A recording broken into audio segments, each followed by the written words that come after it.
قربانی کا ماحول سمجھے، مزاج سمجھے، پیاری چیز وہ کو 10 دن آپ کے پاس رہے، اس سے آپ کو دلچسپی ہو جائے، کبھی آپ اسے دیکھنے جائیں، کبھی گھاس ڈالنے جائیں، کبھی اس کی پشت پہ ہاتھ پھیریں۔ یار نبی پاک کا قربانی کے ساتھ جو ذوق ہے اس کو ملاحظہ تو کرے۔ کبھی نہیں کہا سیدہ فاطمہ سے کہ اپنے کمرے سے باہر آ، کبھی نہیں کہا، کبھی نہیں کہا حضور نے۔ اور پھر میں غریبوں سے بھی کہتا ہوں کہ نبی پاک پر کبھی زکوٰۃ فرض نہیں ہوئی، اتنا مال ہی نہیں تھا کہ زکوٰۃ فرض ہو، کبھی زکوٰۃ فرض نہیں ہوئی، لیکن قربانی حضور ایک نہیں دیتے تھے، 2 دیتے تھے۔ اور ایک اونٹ میں 7 حصے ہوتے ہیں، 7۔ لیکن جب حضور حج کرنے گئے تھے تو میرے نبی پاک نے 63 اونٹ ذبح فرمائے۔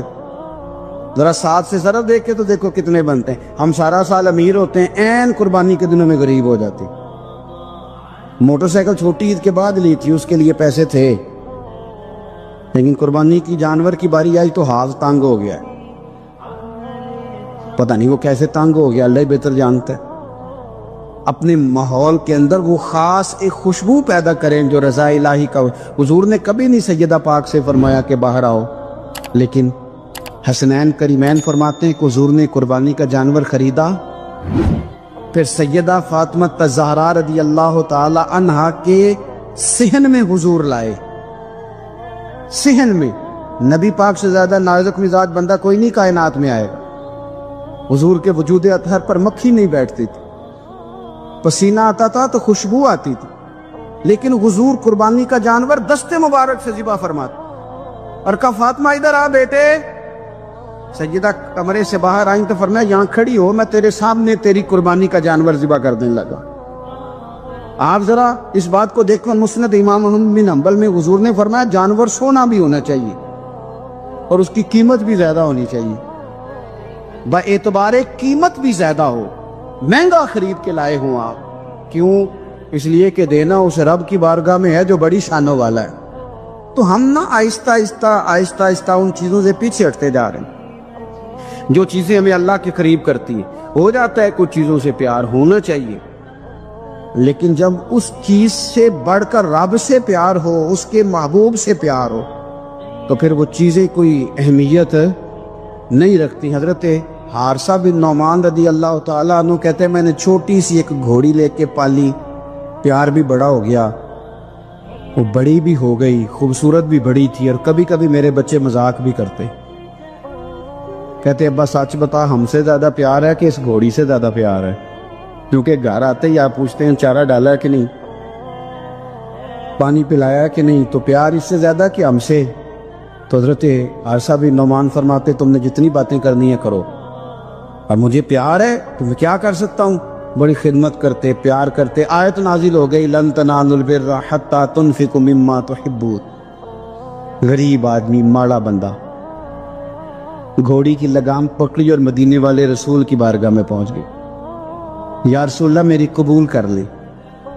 آپ یقین کریں حالات خراب ہوتے ہیں تو لوگ سب سے پہلے وہ والا 100 بند کرتے ہیں جو مسجد جاتا تھا، سب سے پہلے لوگوں نے وہ رستے کاٹے، وہ کنیکشن کاٹے جو اللہ کے رستے میں جاتے تھے۔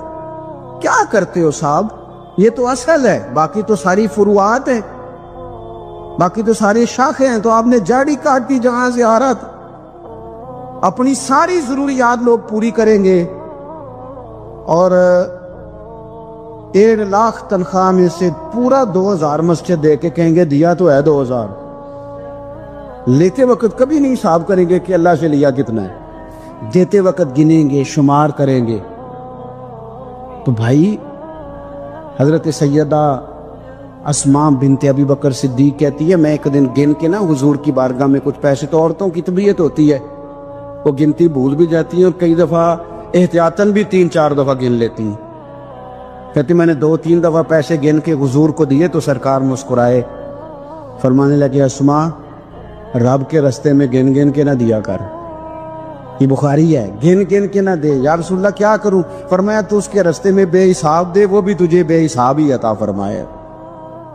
زاہدوں نے یہ عجب کام کیا، عجب ہے کہ تسبیح کے دانوں سے جو کام لیا، چاہیے تھا کہ بے شمار پکارتے تجھ کو، یہ بھی کوئی بات ہے کہ گن گن کے تیرا نام لیا۔ یہ بھی کوئی بات ہے گن گن کے تیرا نام لیا؟ میرے عزیز سمجھ لیں اچھے طریقے سے، حضرت حارثہ بن نعمان گھوڑی لے کے آ گئے، یا رسول اللہ قبول کر لیں، تو حضور نے فرمایا تیری قبول ہو گئی۔ اس بات کو ذرا پھر ایک دفعہ سمجھ لیں، تیری قبول ہے۔ حضور کو پتہ ہے نا اس کا پیار بڑا ہے، حضور کو پتہ ہے اس نے پالی ہے، پر لے آئے تو فرمایا تیری قبول رکھ لی، چونکہ آپ کی جو روحانی ترقی ہے وہ بغیر اس کے ممکن نہیں۔ حضور نے وہ رکھ لی کھوڑی۔ جناب حارثہ بن نعمان خوشی خوشی گھر چلے گئے، ان کے بیٹے زید بن حارثہ آئے، نبی پاک نے فرمایا یہ بھی اللہ کے راستے میں مجھے تحفہ ملا ہے، اب میں تجھے تحفہ دے رہا ہوں۔ حضرت زید بن حارثہ نے گھوڑی لی، دوبارہ گھر گئے تو والد کہنے لگے یہ کیوں لے آئے ہو؟ یہ تو میں دے آیا تھا۔ تو وہ بھی صحابی تھے نا، کہنے لگے آپ نے مصطفیٰ کو تحفہ دیا تھا، مصطفیٰ کریم نے مجھے دے دیا۔ تو حضرت حارثہ بن نعمان رو پڑے، فرمایا دیکھو میرے کریم کا کرم، قبول بھی کر لیا ہے اور یہ بھی انہوں نے ثابت کر دیا ہے کہ رہے بھی تیری آنکھوں کے سامنے۔ تو اپنا وہ جو خاص ذوق ہے اللہ کی راہ میں کچھ دینے کا، جانور کو قربان کرنے کا، احسار کرنے کا، قربانی دینے، اس ذوق کو کبھی بجھنے نہ دے۔ لیکن نا نبی پاک صلی اللہ علیہ وسلم نے نا حد بیان کر دی، اور میرا خیال ہے یہ حدیث سمجھنے کے بعد بھی اگر سخاوت کا ذوق پیدا نہ ہو تو پھر بندے کو نا سرجری کرانی چاہیے دل کی، پھر اس کو سرجری کی ضرورت ہے۔ نبی پاک صلی اللہ علیہ وسلم نے فرمایا اللہ کے راستے میں خیرات کر کے جہنم سے بچ جاؤ، اللہ کے راستے میں خیرات کر کے جہنم سے بچ جاؤ، اللہ کے راستے میں دے کے جہنم سے بچ جاؤ۔ اگر کچھ نہ ہو سکے تو کھجور کا ایک ٹکڑا ہی اللہ کے راستے میں خیرات کر دیا کرو۔ اگر یہاں بھی ذوق، یعنی کھجور بھی پوری نہیں، کھجور کا ایک ٹکڑا، ساری زندگی یہی رونا رونا ہے ہم نے کہ غریب بڑے حالات خراب ہے، ماڑے بڑے ہیں، پوری نہیں پڑتی، اس سے آگے بھی جانے ہیں کہ ادھر ہی رہنے۔ دیکھو یاد رکھو، اچھے طریقے سے سمجھ لو کہ فرمایا صدقہ دے، چاہے کھجور کا ایک ٹکڑا ہی دے، ایک ٹکڑا کھجور کا۔ ہم سمجھ لیں بات کو، ہمارا جو معیار اب خرچ کرنے کا ہے نا، وہ تو ہم نے امیر لوگوں کے ذمہ لگا دیا ہے، اور امیر بیچارہ بھی وہ کئی دفعہ الجھ جاتا ہے، وہ کہتا ہے جناب کس کس کو دیں، مسجد کو، مدرسے کو، گلی بنانے والوں کو، قبرستان بنانے والوں کو، غریبوں کو، بیواؤں کو۔ سب کو پتہ چل گیا محلے میں فلانا بندہ امیر ہے، تو ہر ایک کی توجہ اسی کی جانب ہے۔ اور میں نے تو اپنی زندگی میں یہ بھی دیکھا ہے کہ امیر کے پاس پیسے آ جائیں تو لوگ اس طرح شکوہ کرتے ہیں کہ دیتا نہیں، جیسے اس کے نہیں اس بیچارے کے پیسے ہیں۔ اس کے بہن بھائی کہہ رہے ہوتے ہیں دیکھو جی خود کروڑوں کی جائیداد خرید لی، ہمیں 5,000 نہیں دیا۔ بھئی خدا کے بندے پیسے اس کے دے چاہے نہ دے، تو جب ہم سارے مل کے سخاوت کریں گے، جب امت ساری یہ شعور پیدا کرے گی، بیدار کرے گی اپنے دل میں باتیں کہ میں نے اللہ کے راستے میں کچھ دینا ہے، تو پھر تھوڑا تھوڑا کر کے، میں اکثر کہتا ہوں کہ ایک پوری یونیورسٹی قائم کر دینا بھی بڑا کمال ہے۔ تو میں نے اپنے شہر کے اندر ضلع میں ایک یونیورسٹی قائم کر دی، ایک انسٹیٹیوٹ بنا دینا بھی بڑا کمال ہے، اور ایک مدرسہ قائم کر دینا قرآن و سنت کا بہت بڑا کمال ہے۔ لیکن ہم یہ سارا کچھ نہیں کر سکتے، ایک غریب بچے کا خرچہ تو اٹھا سکتے ہیں کہ نہیں؟ اگر آپ نے ایک غریب بچہ باشعور کر دیا، تعلیم یافتہ ہو گیا، تو آپ نے یونیورسٹی کا کام ہی کیا ہے۔ لیکن ہم اس طرف بھی آنے کو تیار نہیں ہوتے۔ اپنی قربانی کے لحاظ سے ماحول کو سخاوت کا رنگ دیں، ماحول کو ذوق کا رنگ دیں۔ ہمارے ہاں لوگ پوچھنے لگ جاتے ہیں کہ قربانی کا سارا گوشت گھر میں رکھنا جائز ہے؟ بالکل جائز ہے۔ سارا گوشت کیا، پورا اونٹ آپ گھر میں کھا لیں، شریعت آپ کو منع نہیں کرتی، لیکن کس نے کان میں بتایا تھا کہ قربانی کے بعد گوشت ملنا ہی نہیں؟ آپ یقین کریں، پوچھیں الیکٹریشین لوگ جو یہ کام کرتے ہیں، مکینک لوگ، ان سے پوچھیں، وہ کہتے ہیں سب سے زیادہ فریزر کا کام آنے لگ گیا، لوگ فریجر ٹھیک کرا رہے ہیں، فریزر کے گوشت سٹاک کرنا ہے، پتہ نہیں اس کے بعد کوئی بکرا ہاتھ آئے کہ نہ آئے۔ آخری سمجھ کے کھانا ہے. ایسا نہ کرو. اگر سارا گھر میں رکھنے کا مفتی صاحب سے فتویٰ پوچھ لیتے ہو تو کیا کسی مفتی نے یہ فتویٰ نہیں دیا کہ سارا بانٹ دینا بھی جائز ہے؟ یہ بھی فتویٰ پوچھو کسی سے. قربانی ساری رکھنی بھی جائز ہے اور ساری بانٹ دینی بھی. ایک لقمہ بھی نہ کھائیں، ساری بانٹ دیں. آپ بانٹتے رہیں، رب کریم آپ کو اور دینے کا ارادہ فرماتا رہے گا. تو اپنے یہ ذوق، اللہ کے راستے میں خیرات کرنے کا شوق، وہ خاص توانائی، وہ خاص اور پیاری چیز. حضرت انس بن مالک رضی اللہ تعالیٰ عنہ فرماتے میں بڑا فرما بردار تھا اپنی ماں کا. اماں چولہے میں آگ جلانے لگتی تو حضرت انس بن مالک عرض کرتے اماں جی آگ تو مجھے بھی جلانی آتی ہے، روٹیاں نہیں پکانی آتی، تو میں آگ جلا دیتا ہوں، اب روٹیاں پکا دیں. بچے سارے ہی اچھے ہوتے ہیں پر کچھ کی ادائیں بڑی نرالی ہوتی، وہ فرما بردار ہوتے ہیں، ان سے پیار ہو جاتے. حضرت انس بن مالک کہتے ہیں میری اماں بڑا پیار کرتی تھی. میری عمر 10 سال ہو گئی اور مدینہ بھی سارا نور سے بھر گیا. مدینے والے رسول ہجرت کر کے تشریف لے آئے. اب یہ لاڈلے بیٹے ہیں، ماں کے لاڈلے بیٹے. اللہ اکبر. ماں نے کیا کیا؟ حضرت انس بن مالک کا بازو تھاما. مدرسے میں نہیں لے کے گئیں، یونیورسٹی میں نہیں لے کے گئیں، کالج میں نہیں لے کے گئیں. جہاں سے سارے علم جنم لیتے ہیں نا، یہاں سے ساری یونیورسٹیاں بنتی ہیں، اس محبوب کی بارگاہ میں بیٹا پیش کر دیا. دل پہ ہاتھ رکھ کے بتاؤ، میں نے کہہ دیا، آپ نے سن لیا. عشق ہو جائے ہمیں مرشد سے، عشق ہو جائے ہمیں استاد سے. لوگ بچہ پڑھنے کے لیے تو ان کے ادارے میں بھیج دیتے ہیں. کبھی آپ نے سنا ہو کہ کوئی بچہ اس لیے بھیج دے کہ یہ آپ کے گھر کے کام کاج کرے گا؟ یہ بڑا مشکل کام ہے. انسان کو اولاد کمزور کر دیتی ہے، بندہ اولاد کے حق میں بزدل ہو جاتا ہے. وہ نہیں تسلیم کرتا کہ میرا بچہ اس طرح نوکری کرے، لیکن یہ شان ہے ان کے غلاموں کی. حضرت انس بن مالک کا بازو تھام کے ماں نے کہا مستقبل کی کوئی فکر نہیں. لا کے حضور کی بارگاہ میں پیش کیا. عرض کرنے لگی یا رسول اللہ صلی اللہ علیہ وسلم، انس نہ آپ کے گھر کے کام کاج کیا کرے گا. یہ جو مزاج ہے نا خدمت کا، یہ ذوق، یہ رنگ، ہم لوگ جو ہوتے ہیں نا، ہم اور سٹیٹس میں زندگی گزارنا چاہتے، لیکن فقر کا، طریقت کا سٹیٹس اور ہوتا ہے. وہ کیا کسی شاعر نے 2 جملوں میں بات ختم کر دی، اسے کیا تیریاں ویکھ کے ادامہ میں مرید ہو گئی. وہ بعض ادائیں ایسی ہوتی ہیں کہ جن پہ خود بخود پیار آتا ہے، پیار چھلکتا ہے، پیار خود بخود جو ہے وہ عود کر کے نکلتا ہے. تو عزیز یاد رکھ لیں، حضرت انس بن مالک کہتے ہیں میری اماں مجھے چھوڑ گئی. کہنے لگی سونیا مما تحبون، پتر مجھے پیارا ہے، چونکہ پیارا ہے تو اب یہ سیدہ فاطمہ کے گھر میں کام کاج کرے گا. چونکہ پیارا ہے تو سیدہ عائشہ صدیقہ کو سودا سلف لا کے دے گا. چونکہ پیارا ہے تو حسنین کریمین کی نوکری کرے گا. حضرت حفصہ اور میمونہ کے گھر کا کام کرے گا. انس بن مالک کہتے ہیں میں نے کوئی تعلیم نہیں پڑھی، میں نے کہیں بیٹھ کے کچھ نہیں سیکھا، لیکن آپ کتابیں کھول کے دیکھ لیں، ایک بہت بڑی تعداد ہے حدیثوں کی جو حضرت انس بن مالک نے روایت کی ہے. وہ کہتے ہیں میں تو کھیلتے کھالتے ہی مصطفیٰ کی باتیں سنتا رہا اور رب نے مجھے عالم بنا دیا، عالم. اور فرماتے ایک دن حضور نے صرف کہا تھا، لمبی چوڑی دعائیں نہیں، اور میں نے کہا بھی نہیں، میں نے نہیں کہا.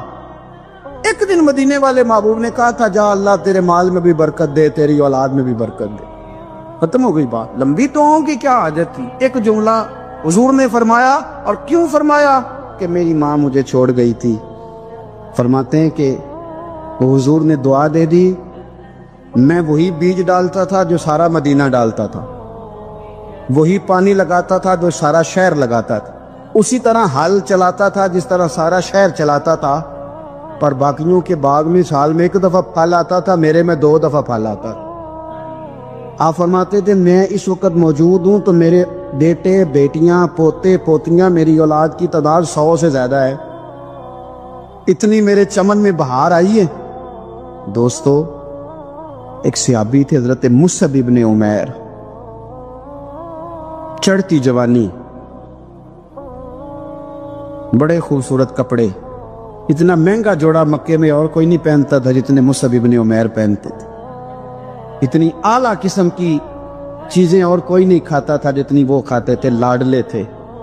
کلمہ پڑھنے آئے دار ارقم میں، تو نبی پاک نے فرمایا تو ناز و نام میں پلا ہے، اس رستے کا مسافر کیسے بنے گا؟ یہاں تو ٹھوکریں ہیں، یہاں تو مار کھانی پڑتی ہے، تو کیسے بنے گا؟ عرض کی یا رسول اللہ آپ کلمہ تو پڑھائیں۔ پھر اس بندے نے پٹے پرانے کپڑے بھی پہنے۔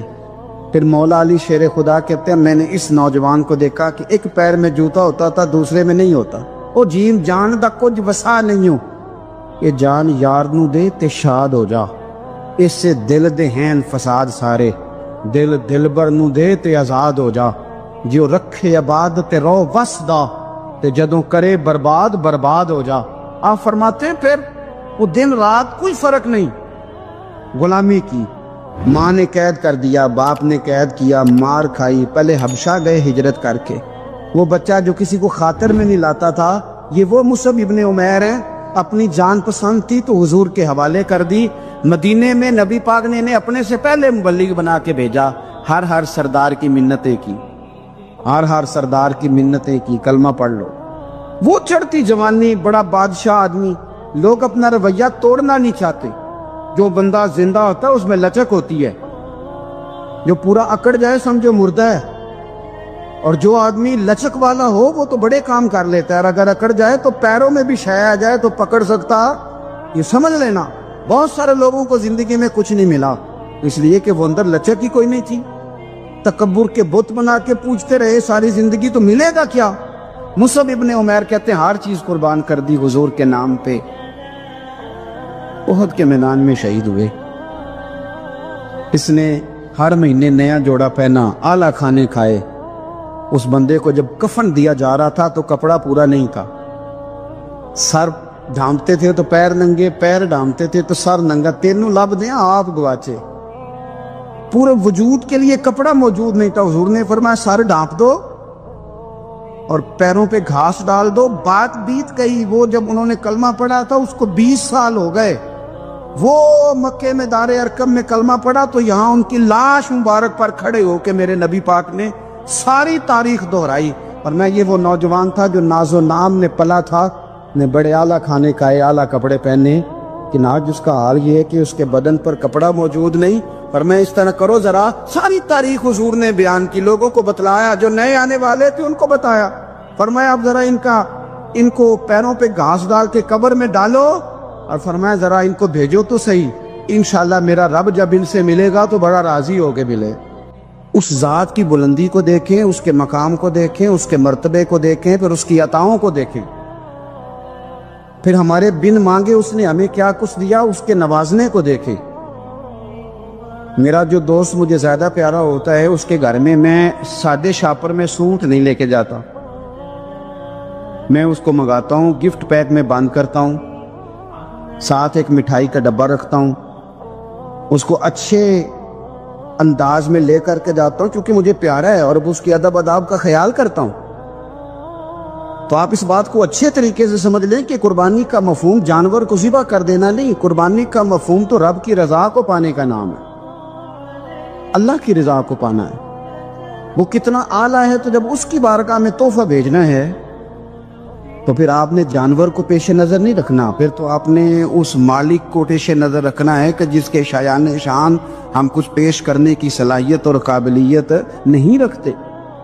تو اللہ کی ذات کے شایان شان دیکھیں نا، قرآن مجید نے ایک سوچ ہمارے ذہنوں میں پیدا کی، فرمایا اگر تم چاہتے ہو نا کہ تمہیں بھلائی ملے اور تم درجہ ابرار میں داخل ہو جاؤ، ان الابرار لفی نعیم، وہ ابرار جنہیں اللہ جنت میں داخل کرے گا، تم بر تک پہنچ جاؤ، تو پھر فرمایا لن تنالوا البر حتی تنفقوا مما تحبون، فرمایا تم ہرگز بھلائی کو نہیں پہنچ سکتے جب تک اپنی پیاری چیز راہ خدا میں خرچ نہ کرو، یعنی وہ شے جس سے تمہیں پہلے پیار ہو جائے، جس سے پہلے تمہیں محبت ہو جائے، جو تمہاری پیاری ہو، وہ تم راہ خدا میں آپ اس مفہوم کو اچھے طریقے سے ذہن میں ہم لوگ کیا کرتے ہیں، ایک جانور لینا ہے، بس ٹھیک ہے جی مناسب مل گیا تھا ذبح کر دیا۔ آپ اس کیفیت کو تو سمجھیں کہ یہ تحفہ کسی معمولی آدمی کو نہیں دینا، یہ رب کریم کی بارگاہ میں پیش کرنا۔ آپ ناراض نہ ہوں تو ہم تو معاذ اللہ قربانی کے موقع پر بھی جوے کا انتظار کرتے ہیں۔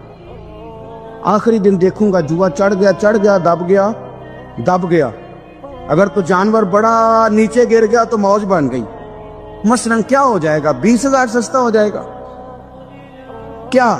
تو آپ کا یہ نفع نہیں کہ اللہ کی رضا کے لیے 20,000 اور زیادہ لگ جائے اللہ کے راستے میں۔ وہ جو سٹیٹس تھا نا رب کی رضا کے لیے دینے کا، اپنی پیاری چیز مما تحبون، اور اس کے تحت ہمارے مفسرین نے لکھا اس سے مراد صرف مال دینا نہیں کہ کوئی بندہ سمجھے صرف مال دوں گا تو نیکی تک پہنچ جاؤں گا۔ وہ کہتے ہیں اگر تجھے برادری پیاری ہے تو برادری قربان کر مصطفیٰ کے نام پر، اگر تجھے عہدہ پیارا ہے تو اپنا عہدہ قربان کر نبی پاک کے نام پر، اگر تجھے علاقہ پیارا ہے تو ہجرت کر رسول اللہ کے نام پر، اور اگر تجھے اپنی ذات پیاری ہے، اگر تجھے اپنا آپ پیارا ہے تو جان پاویں نہ جان میرے محبوبہ، میں تے لگیاں توڑ نبھیساں، راہ تیرے وچ رول کے مرساں، تے قدم نہ پچھاں ہٹیساں، سجنا جان امانت تیری، تو جدو منگ سے میں پیش کرے سا، جان امانت تیری جدو منگ سے میں پیش۔ ہمارا جو معیار بنے نا اللہ کے رستے میں دینے کا وہ بڑا کمزور ہے، اس میں لطف نہیں، اس میں حضرت عبداللہ ابن عمر، یہ سادی باتیں ہیں پر اس کے کبھی حسن کو سمجھیں۔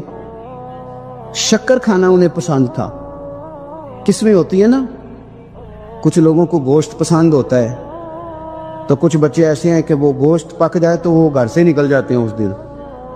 حضرت کو شکر بڑی پسند تھی تو شکر کی بوریاں منگاتے اور وہ منگا کے اللہ کے راستے میں خیرات کرتے تھے۔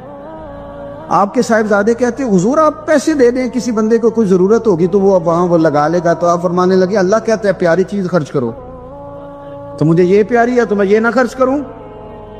جو چیز آپ کی محبوب ہے، جو آپ کو جان سے عزیز ہے، جس سے آپ کو دلچسپی ہے، وہ جب آپ اللہ کے راستے میں دیتے ہیں تو پھر آپ یؤمنون بالغیب کی ایک بڑی خوبصورت تفسیر بن جاتے کہ آپ نے تحفہ سجا کے سوار کے نکھار کے خوشبو لگا کے اچھی پیکنگ میں آپ نے اپنے مالک کے حضور پیش کیا۔ لیکن اگر آپ کہیں کہ اوہو خرچے بڑے زیادہ تھے، پہلے ہی حالات پہلے ہی بڑے خراب تھے، اب قربانی بھی سر پہ آ گئی ہے معاذ اللہ، تو آپ نے نا وہ مزہ خراب کر دیا، وہ ذائقہ نہیں ٹھیک رہا۔ وہ تو سودا ہی بڑا قیمتی ہے، وہ کہتا ہے تو ایک دیتا جا 70 لیتا جا، اور نفع ہی نفع، نقصان والا کھاتا ہی کوئی نہیں۔ اب دیکھیں نا صحابہ کرام کا مزاج کیا، چھوٹی چھوٹی چیزیں ہیں لیکن وہ دوڑ کے آتے ہیں، کہتے ہیں یا رسول اللہ غلطی ہو گئی، اور اپنے آپ کو پیش کرتے ہیں۔ ایک خاتون نے آ کے پیش نہیں کیا کہ یا رسول اللہ میرے پیٹ میں ناجائز بچہ ہے مجھے پاک کر دے، کوئی پکڑ کے نہیں لایا، کسی نے آ کے اسے گرفتار نہیں کیا، مقدمہ نہیں کرایا، پرچہ نہیں درج کرایا، 14 دن کے ریمانڈ کے بعد نہیں مانی، خود آئی اور آ کے کہا حضور میرے سے غلطی ہو گئی ہے مجھے معاف کر دیں۔ تو رسول پاک صلی اللہ تعالی علیہ وسلم نے بچے کی ولادت کے بعد اسے دوبارہ بلایا، کہا بعد میں آنا، وہ آئی، اسے سنسار کیا گیا۔ تو جب کسی شخص نے کہا نا کہ یہ تو بڑی نفس کے ہاتھوں گرفتار عورت تھی اور کتنا بڑا جرم کیا، تو پھر حضور نے پتہ کیا فرمایا؟ فرمایا چپ کر جاؤ، تم نے گناہ دیکھا ہے، تم نے اس کا احساس نہیں دیکھا۔ جب تک احساس گناہ اور احساس زیاں پیدا نہیں ہوتا، اس کی وجہ یہ ہے، امام غزالی رحمۃ اللہ علیہ فرماتے ہیں جو مومن ہوتا ہے نا، مومن وہ دھاگے کے برابر گناہ کرے تو وہ محسوس کرتا ہے کہ پہاڑ کے برابر گناہ ہے میرے اوپر، اور جو منافق ہوتا ہے نا وہ پہاڑ کے برابر گناہ کر کے کہتا ہے یہ تو دھاگے کے برابر ہے، محسوس ہی نہیں کرتا کہ میں نے اتنے جرم کیے۔ وہ تسلیم کرنے کو تیار نہیں ہوتا، جب تک تسلیم نہیں کرتا تب تک توبہ کا کوئی معنی سمجھ میں نہیں آتا، اور توبہ کریں تو پھر توبہ نہ، اور بھائی جس نے ماننا ہوتا ہے وہ تو اشارے سے بھی مان جاتا ہے، اور جنہوں نے نہیں ماننا نا، میں کئی دفعہ کہتا ہوں یہ میرا جو دور ہے یہ سیانے لوگوں کا دور ہے، سمجھدار زیادہ ہیں، اور سمجھدار بھی اس طرح کے سمجھدار نہیں جس طرح کا معاملہ فہم سمجھدار ہوتا ہے، سمجھدار چالاک قسم کے، اپنے حق میں سمجھدار، اور اپنے ذہن کے مطابق فیصلہ کرنے والے لوگ. پھر ہم بہت ساری جگہوں پہ ٹامک ٹونیاں کھاتے ہیں. جس نے ماننا ہے اس نے اشارے سے بھی مان جانا ہے، اور جس نے نہیں ماننا اس نے کہنا مجھے 24 سال ہو گئے فلانی جگہ جمعہ پڑھتے اور میں ماننے کو تیار نہیں ہوا. نہیں نہ ماننا تو مجھے 20 سال ہو گئے فلانی جگہ جاتے آتے، بس نہیں ماننا تو پھر مزاج نہیں ہوتا. جس نے ماننا ہے. حضرت فضیل بن عیاض رحمۃ اللہ علیہ ڈاکو تھے، اور نیلے ڈاکو نہیں تھے، ڈاکوؤں کے سردار تھے. تو ارشاد فرماتے ہیں کہ میرا طریقہ یہ تھا کہ میں ایک پورے قافلے کی صورت میں حملہ کرتا تھا تو لوگ ڈرا کرتے تھے اگر کہ فضیل بن عیاض کے ڈاکوؤں نے حملہ کیا تو پھر نہیں بچتے. ایک دن گزر رہا تھا تو ایک قاری صاحب آیت پڑھ رہے تھے، لا تقنطوا من رحمت اللہ، اللہ کی رحمت سے کبھی نا امید نہ ہونا. ان اللہ یغفر الذنوب جمیعا، بے شک وہ سارے ہی گناہ معاف کر دے گا. آپ فرماتے ہیں میرے دل میں بات اثر کر گئی. ماننا ہے نا. جس نے نہیں ماننا اس نے 6666 آیتوں کا ترجمہ پڑھ کے بھی توجہ نہیں کرنی. آپ ارادہ کریں نا، آپ اپنی دل کی زمین کو زرخیز بنائیں.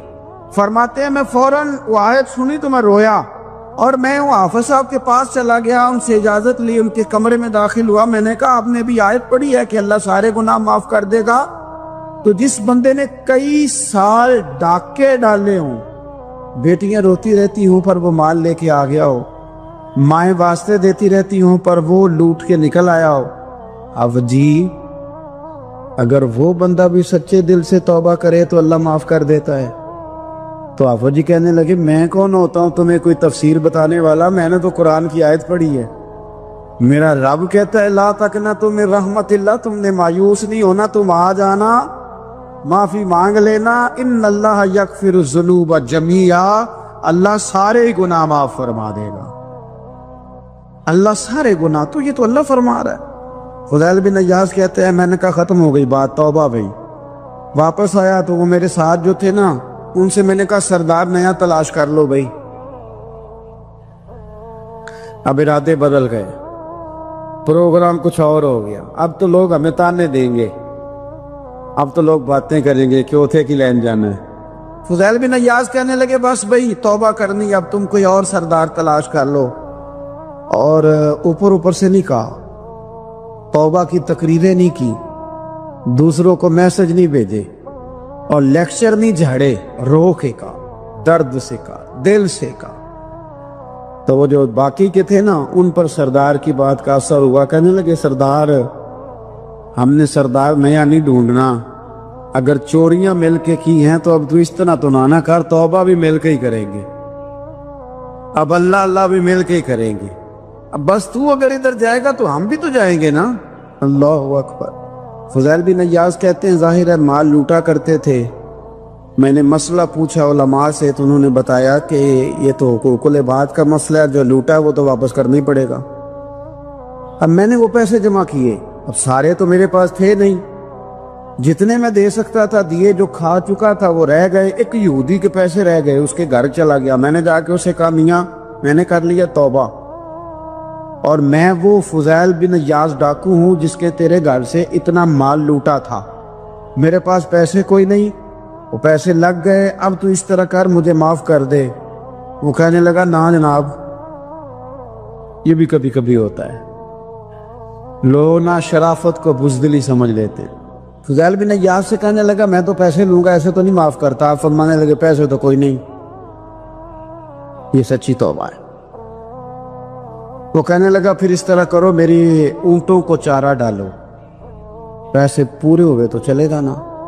کل ڈاکو تھے، ابھی وہ تلوار چلانی آتی ہے، نیزہ چلانا آتا ہے، ڈٹنا آتا ہے، اعصاب مضبوط ہیں، مسئلہ کوئی نہیں، لیکن توبہ سچی کی ہے نا. یہ سچی توبہ والے لوگوں کا طریقہ ہے. اس سے کہہ سکتے تھے کہ جا آج تھلب دینی لے لے، تجھے کہا معاف کر دے، تو تیار ہی نہیں ماننے کو. حضرت فضیل بن عیاض کہنے لگے اگر اونٹوں کو چارہ ڈالنے سے تو معافی دیتا ہے نا تو میں تیرے اونٹوں کو چارہ ڈالنے کو بھی تیار. کیوں کہ راضی اللہ کو کرنا ہے، اپنے ضمیر سے بوجھ اتارنا ہے، بندوں کے سامنے سرخرو نہیں ہونا، اللہ کے حضور ہونا ہے. توبہ کا مطلب ہے رب کی بارگاہ میں سرخرو ہونا، بندوں کے سامنے نہیں. حضرت فضیل بن ایاض سے کہنے لگے ڈالیں گے تیرے اونٹوں کو چارہ، کیوں نہیں ڈالنا؟ 2-4 دن چارہ ڈالا تو وہ یہودی ایک دن کہنے لگا کہ یہ نا ٹھیکریوں سے بڑی ہوئی تھیلی ہے، یہ تو ذرا اٹھا کے لا۔ حضرت فضیل بن ایاض نے اٹھا کے اسے دی، جب اس نے کھولی تو اشرفیوں کی بھری ہوئی تھی۔ تو آپ فرمانے لگے تو کہہ رہا تھا ٹھیکریاں اٹھا کے لا۔ کہنے لگا میں تورات بڑی پڑھتا ہوں، عالم ہوں، میں نے تورات میں پڑھا تھا کہ مسلمان جب سچی توبہ کر لیں گے نا تو رب ٹھیکریوں کو بھی سونا بنا دیا کرے، پھر یہ مٹی کے ڈھیلے اشرفیاں بنا کریں گے۔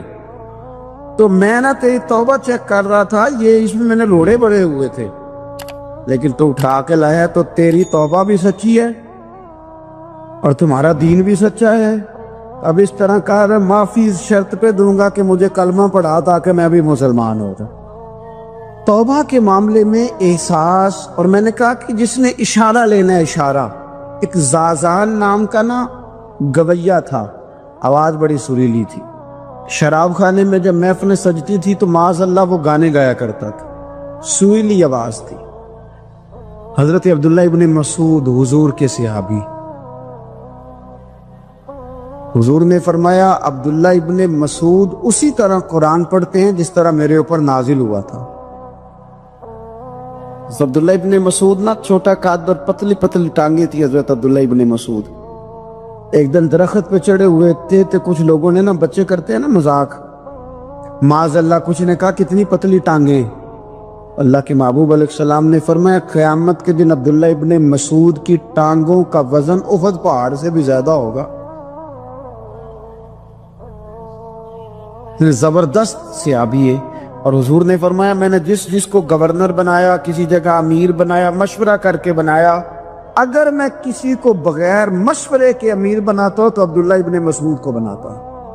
حضرت عبداللہ ابن مسعود گزر رہے تھے تو وہ جو زازان نام کا گویا تھا وہ گانے گا رہا تھا۔ ہماری جو تقریریں ہیں نا جی، میری طرح کے لوگ، وہ چونکہ جمعہ پڑھانا ہے، 45 منٹ پاس کرنے ہیں، تو نہ وہ ذوق سے تیاری، نہ وہ درد، قوم کی اصلاح۔ ایک میرے اسا فرمایا کرتے تھے تمہارا بچہ بگڑ جائے تو کتنے پاپڑ بیلتے ہو صحیح ہو جائے؟ یکدم خدا نہ خواستہ خاکم بدہن کروڑ دفعہ اللہ معاف کرے کسی باپ کو رات کو خبر مل جائے کہ تیرا بیٹا نشہ کرتا ہے، سوئے گا رات کو؟ روئے گا کہ نہیں مصلی بچھا کے؟ لیکن یہ صرف اپنے بیٹے کے بارے میں ہے، کاش قوم کے ہر بیٹے کے بارے میں ہمارا یہی ذہن بن جائے کہ یار یہ کیوں بگڑ گیا ہے۔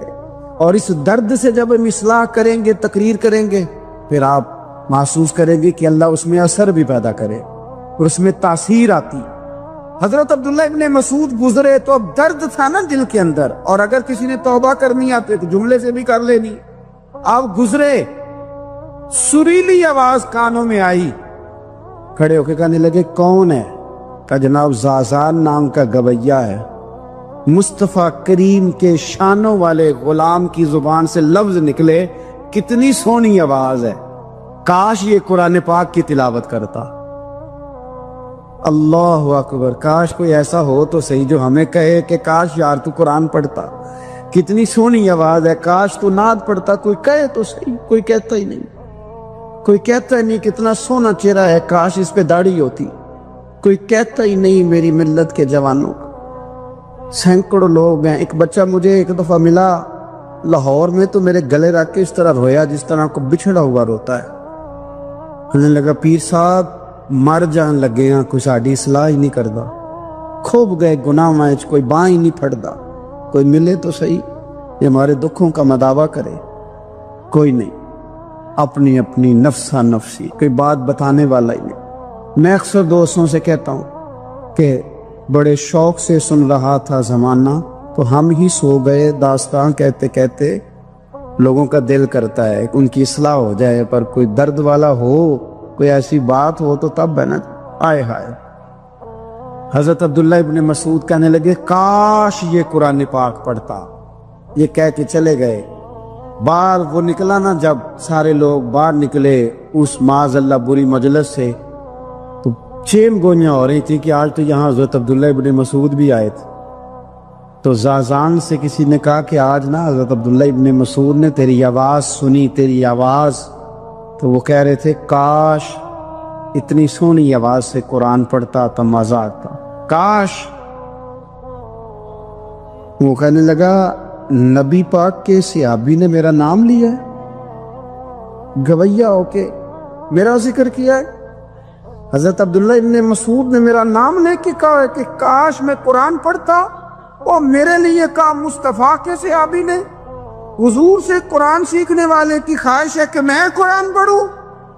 دوڑے گئے، کدھر ملیں گے عبداللہ ابن مسعود؟ فلاں فلاں جگہ، غسل کیا، وضو کیا، پیروں میں لگ گئے، جا کے کہنے لگے سونیا جس کے قرآن پڑھنے کی تعریف مدینے والے کریں وہ میرے بارے میں کہے کہ مجھے قرآن پڑھنا چاہیے تھا، آج سے میں نے ٹھوکر ماری سارے گانوں کو، سکھاؤ مجھے قرآن، میں قرآن ہی پڑھا کروں، میں قرآن پڑھوں گا، میں پڑھ پڑھ کے سناؤں گا، لوگ میری زبان سے اللہ کے کلام کی تلاوت سنا کریں گے۔ کوئی بیٹھا ہوا مجھے دور دعا دیتا ہے، میں ڈوبتا ہوں سمندر اچھال دیتا ہے، کوئی تو ہو نا جو کہے، کوئی تو۔ فرمانے لگے بس ہو گئی حضور، آپ دیکھیں گے میں قرآن ہی پڑھوں گا، میری زبان سے اب اللہ کی کتاب کی تلاوت ہی ہو گئی، طے ہو گئی بات۔ تو کسی نے نصیحت لینی ہے توبہ کے لیے تو ایک جملہ بھی کافی ہے، ایک جملہ بھی۔ اور میں نے کہا کہ اگر صرف تقریریں سننی ہیں، واعظ ہی سننے اور ساری زندگی اسی پہ لگانی ہے کہ آج بڑا جملہ کا، آج بڑا مزہ آیا، آج فلانی بات ہو پہلی دفعہ سنی، کچھ قرضے دے کے جان چھوٹے گی، اس کے بغیر جان نہیں چھوٹتی۔ اپنی قضا نمازوں کا حساب لگائیں اور ان کو صحیح کر کے ادا کریں۔ ایک مسئلے میں بڑی دیر سے دوستوں کو اشارے کنایتاً باتیں کہہ رہا ہوں، پھر کہتا ہوں، میں نے شب برات کو تفصیل سے یہ بات کی تھی، پھر کرتا ہوں، اپنے معاملات کو صاف کریں، لینے دینے کے مسائل میں اپنے آپ کو ایک میں منت کے ساتھ بات کرنے لگا ہوں اپنے دوستوں سے، خدا را کبھی بھی بڑے سے بڑا کام کرنا یا چھوٹے سے چھوٹا کرنا، اس میں سود کا کوئی نقطہ نہ آنے دینا، آپ کا دل سخت کر دے گا، آپ کے آنسو لے جائے گا، کچھ نہیں بچے گا۔ اس طرح پیشاب کا ایک قطرہ کئی من دودھ کو تباہ کر دیتا ہے، یہ سود آپ کے اصل مال خدا را، یہ میری منت ہے، میری گزارش ہے۔ میں ان دوستوں کو جانتا ہوں، مجھے لگتا تھا کہ یہ ولایت کا رستہ طے کریں گے، لیکن چلے کچھ جگہ مجبوریاں ہوتی ہیں، کچھ معاملات ہوتے ہیں، لیکن کوئی ایک آدھ نقطہ ایسا آتا ہے بیچ میں، وہ لے جاتا ہے ساری چیزیں۔ نبی پاک علیہ الصلوۃ والسلام نے فرمایا بندہ بڑا سفر کر کے آتا ہے، بکھرے بال، بری حالت، رو کے دعائیں مانگتا ہے، یا اللہ یا اللہ یا اللہ کہتا ہے، اور اللہ اس کی دعا قبول نہیں کرتا۔ سونیا آپ کہہ رہے ہیں رحمت للعالمین ہو کے کہ رب قبول نہیں کرتا۔ حضور نے فرمایا اس نے پہنا بھی حرام پیسوں کا، کھایا بھی حرام پیسوں کا، پیا بھی حرام پیسوں کا، اتنی مرضی مانگے پھر مالک اس کی دعاؤں کو مستجاب۔ ہمارا ایک تو ہے اپنا عمل، ایک ہے توبہ، ایک بات کی اعمال ہم نے۔ ایک آخری بات یہ آپ سے کرنی ہے کہ ہمارے ذمے جس طرح ہمارے بچوں کی ڈیوٹی ہے نا، بیوی کا نان نفقہ خامد کے ذمے ہوتا ہے، ماں باپ بوڑھے ہوں تو ان کی ڈیوٹی اولاد کے ذمے، اسی طرح قیامت تک نبی کوئی نہیں آئے گا، دین کی جو ڈیوٹی ہے وہ نبی پاک کی امت نے ادا کر دی۔ اور اللہ کیا فرماتے ہیں قرآن مجید کی سورہ محمد صلی اللہ تعالی علیہ وسلم، اللہ فرماتے ہیں یا ایھا الذین آمنوا ان تنصروا اللہ ینصرکم، اے ایمان والو اگر تم اللہ کے دین کی مدد کرو گے تو اللہ تمہاری مدد کرے گا، وَيُثَبِّتْ أَقْدَامَكُمْ، اور اللہ تمہارے قدموں کو جما دے گا، یعنی تمہیں مضبوط کر دے گا، تم مضبوط سے مضبوط ہوتے جاؤ گے۔ شرط کیا ہے؟ ان تنصروا اللہ، اگر تم اللہ کے دین کی مدد کرو۔ اپنے مزاجوں میں نا اللہ کی دین کی مدد کا ذوق پیدا کریں۔ وَالَّذِي أَرْسَلَ رَسُولَهُ بِالْهُدَىٰ وَدِينِ الْحَقِّ لِيُظْهِرَهُ عَلَى الدِّينِ كُلِّهِ، میں پوری دنیا کے مسلمان حکمرانوں کو یہ بتانا چاہتا ہوں کہ یہ جو میرے نبی پاک کا دین ہے نا، یہ دبنے نہیں آیا، یہ غالب ہونے کے لیے آیا۔ اور اسلام کی فطرت میں قدرت نے لچک دی ہے، اتنا ہی یہ ابھرے گا جتنا کہ دبا دو گے۔ کیا سمجھتے ہیں اسرائیل کے گنڈے کہ مسجد اقصی میں نمازیوں کو تنگ کر کے تو وہ کہیں گے کہ ہمیں پوچھنے والا کوئی نہیں؟ اسلام کی فطرت میں قدرت نے لچک دی ہے، اتنا ہی یہ ابھرے گا جتنا کہ دبا دو گے۔ بانجھ نہ سمجھا جائے اس امت کو۔ بس یہ جو مسلمان حکمران ہیں، یہ اتنی بات سمجھ لیں کہ تم جب ان یہودیوں سے، کافروں سے معاہدے کرتے ہو تو تمہیں تو کچھ خیال نہیں آتا، تم تو صرف دنیا داری دیکھ کے چلتے ہو۔ کاش بال بچہ دیکھتے ہوئے، مال دیکھتے ہوئے، ملک اور زمین دیکھتے ہوئے تم ایک دفعہ اللہ کا دین بھی دیکھو۔ یہ تمہاری ذمہ داری ہے، یہ نبی پاک نے ڈیوٹی لگائی ہے۔ اپنا اپنا کردار ہمیشہ دین کے لیے پیش کریں، اپنا اپنا کردار۔ وہ ضروری نہیں کہ چندے کی صورت میں ہی ہو۔ آپ کسی بے نمازی کو نماز کا مشورہ دیں، آپ نے دین کی خدمت کی۔ آپ نے ماں باپ کے نافرمان کو فرما برداری کا مشورہ دیا تو آپ نے دین کی خدمت کی۔ اگر آپ نے کسی بندے کو کہا یار تیرا قرآن پاک ٹھیک نہیں، چل قاری صاحب کے پاس، تیرا تلفظ ٹھیک ہونا چاہیے، کو آدھا گھنٹہ نکال کے سیکھ لے، یہ لفظ کہنے سے ہی آپ نے دین کی خدمت کی۔ میرے نبی پاک صلی اللہ تعالی علیہ وسلم نے فرمایا ایک جملہ بول کے جو دین کی دعوت دے گا، ایک ایک جملے پہ اللہ 1000 سال کی عبادت کا ثواب دے گا۔